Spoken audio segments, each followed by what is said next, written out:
देश की सबसे पुरानी पार्टी कांग्रेस, इसके अच्छे दिन नहीं चल रहे हैं। बिहार चुनाव में मिली करारी हार के बाद पार्टी के अंदर सिर्फ फुटअव्वल तेज है। बैठक के दौरान नेता एक दूसरे को तारा के ठीक कर दे, देख ले, ऐसी धमकी दे रहे हैं। जी हां, 27 नवंबर को हुई बैठक में कांग्रेस के नेताओं ने एक दूसरे को गोली मारने तक की धमकी दी थी। खैर, लगातार 2 दिन बैठक चली है कांग्रेस की और हार पर मंथन किया गया है। इस पूरी बैठक में जो अब तक 4 बड़ी बातें निकलकर सामने आई हैं, उसे आपको बताते हैं। बैठक से जो पहली बड़ी बात सामने आई है वो ये है कि बिहार कांग्रेस के नेताओं ने आरजेडी से गठबंधन तोड़कर अपने दम पर आगे बढ़ने की सलाह दी है। मतलब कांग्रेस के कार्यकर्ताओं ने कहा है कि हम अकेले चुनाव लड़ना चाहते हैं, ये राजद के चक्कर में हम हारे हैं। दूसरी बात यह निकली है कि हार के बाद कांग्रेस के पीसीसी चीफ यानी कि राजेश राम और प्रभारी यानी कि अल्लावरू दोनों को फिलहाल बदला नहीं जाएगा। नेतृत्व ने ऐसा कोई निर्णय नहीं लिया है। तीसरी बात जो निकलकर सामने आई है वो ये है कि कांग्रेस की अंदरूनी कलह, इसको बैठक ने सार्वजनिक कर दिया है। एक नेता ने दूसरे को देख लेने की धमकी दी। चौथी जो बड़ी बात निकल के आई है वो ये है कि कांग्रेस ने माना है कि ओवैसी की वजह से सीमांचल रीजन में कांग्रेस को काफी नुकसान हुआ है। हुआ ये कि कल और आज कांग्रेस नेताओं के साथ राहुल गांधी और मल्लिकार्जुन खड़गे ने बैठक की कि भाई बैठक करते हैं, क्या बात है। इसके लिए 10-10 नेताओं के ग्रुप को, बिहार के 10-10 नेताओं को बुलाया गया और उनसे हार के कारणों के बारे में पूछा गया कि हम क्यों हार गए। कांग्रेस के कुछ उम्मीदवारों ने खुलकर कहा कि आरजेडी से हमें नाता तोड़ लेना चाहिए, भलाई अपने दम पर आगे बढ़ने में। उम्मीदवारों ने हार के लिए तेजस्वी यादव पर ठिकरा फोड़ा, कहा कि भाई इनकी वजह से हम लोग हार गए, इनकी वजह से हमारा वोट शेयर घटा है।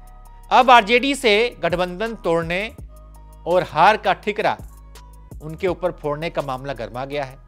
बिहार में आरजेडी के अध्यक्ष मंगनीलाल मंडल ने कांग्रेस को काफी सुनाया।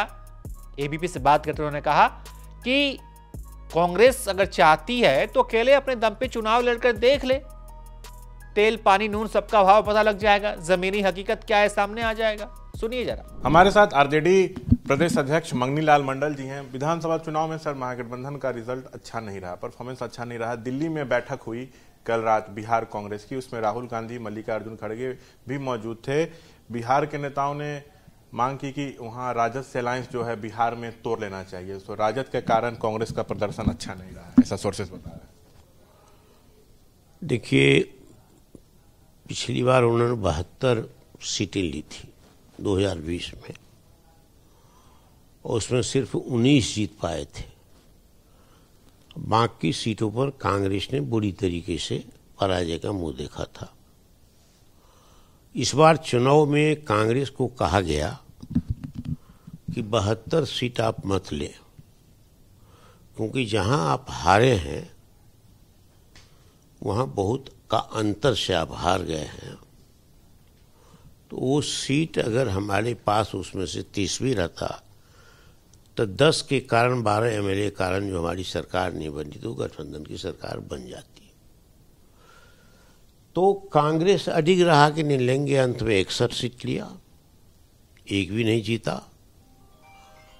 अब ऐसी परिस्थिति में अगर कांग्रेस अपनी समीक्षात्मक बैठक में तेजस्वी जी पर आरोप लगाता है और राष्ट्रीय जनता दल पर अनर्थ लगाता है तो यह उचित नहीं है। इसको व्यापक राजनीतिक दृष्टिकोण कांग्रेस को अपनाना चाहिए था कि हार के कारण क्या क्या हैं। चुनाव इलेक्शन कमीशन में यदा कदा कांग्रेस वाले बोलते रहते, तेजस्वी जी, ये राहुल जी बोलते हैं, हम लोग भी समर्थन करते हैं। चुनाव तंत्र है, धन तंत्र है, प्रशासन तंत्र है, इस सब के खिलाफ में हमारे नेता जननायक कर्पूरी ठाकुर आवाज उठाते हैं। कांग्रेस नेताओं का ये कहना है कि हम लोग अकेले लड़ते तो अच्छा परफॉर्मेंस करते। क्या लगता है कि उनको अपने जमीनी हकीकत क्या है इसका अंदाजा नहीं है? नहीं, जमीनी हकीकत का अंदाजा मैं क्यों कहूंगा, लेकिन हमारे जितने कार्यकर्ता उस क्षेत्र में समर्थक वोट है, जो भी उनके कैंडिडेट को वोट मिला है वो आरजेडी का वोट मिला है, जो पॉजिटिव वोट हमारा है। और स्वयं हमारा जो कंस्टिट्यूंसी है फुलपड़ास 39, वो मधुबनी जिला में, उस कंस्टिट्यूंसी में कांग्रेस का एक कार्यकर्ता कहीं नहीं देखा गया। पूरा चुनाव अभियान आरजेडी ने प्रारंभ किया और अंत किया। वोटर हमारे रहे पीछे पीछे, वो जीते जीते हार गए, जैसे हमारे कैंडिडेट भी जीते। कांग्रेस जो 6 सीट भी जीती है उसमें आप ही लोग का योगदान है। हमारा वोट है, हमारा योगदान है, हमारे कार्यकर्ताओं ने मेहनत की है, श्रम किया है। वहां आपको लगता है कि आप लोगों ने गठबंधन धर्म का पालन किया, कांग्रेस को 60 सीटें भी दी, उसके बाद इस तरह की बात उठना उचित नहीं? ये पहले ही मैंने कहा कि जो आरोप लगाते हैं तेजस्वी जी पर और जो आरोप लगाते हैं आरजेडी पर, तो ये उचित नहीं है। और उन्होंने अलग रहने का फैसला किया है तो अच्छा है, उसको हम स्वागत करते हैं। अलग रह करके चुनाव लड़े, अपनी ताकत का अंदाजा हो, जो लड़ेगा उसको ताकत का अंदाजा हो जाएगा। हम लड़ेंगे तो हम तो पार्टी में हमारे वर्कर गठबंधन के पक्ष में नहीं थे। तेजस्वी जी ने, अब पार्टी के शीर्ष नेतृत्व ने कहा कि नहीं, मिल करके सबके साथ चुनाव लड़ना चाहिए। तेजस्वी ने बड़ा दिल दिखाया। तेजस्वी निश्चित रूप से दिल्ली दिखाया, 61 सीट आपको दिया, आप हार गए, कांग्रेस हार गया।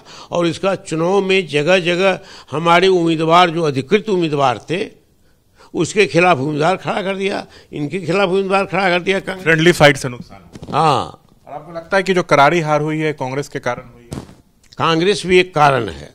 तो कांग्रेस और आरजेडी के बीच रिश्ते जो हैं वैसे भी चुनाव के दौरान तल्ख रहे हैं। अंतिम वक्त तक गठबंधन की तस्वीर साफ नहीं हुई थी। सीएम के चेहरे को लेकर कांग्रेस ने तेजस्वी की राह में काफी रोड़े भी अटकाए थे। अब कांग्रेस की तरफ से आरजेडी के खिलाफ खुलकर बयानबाजी होने लगी है। जो भी हो, एक बात तो तय है कि बिहार के अंदर विपक्ष बेहद कमजोर है।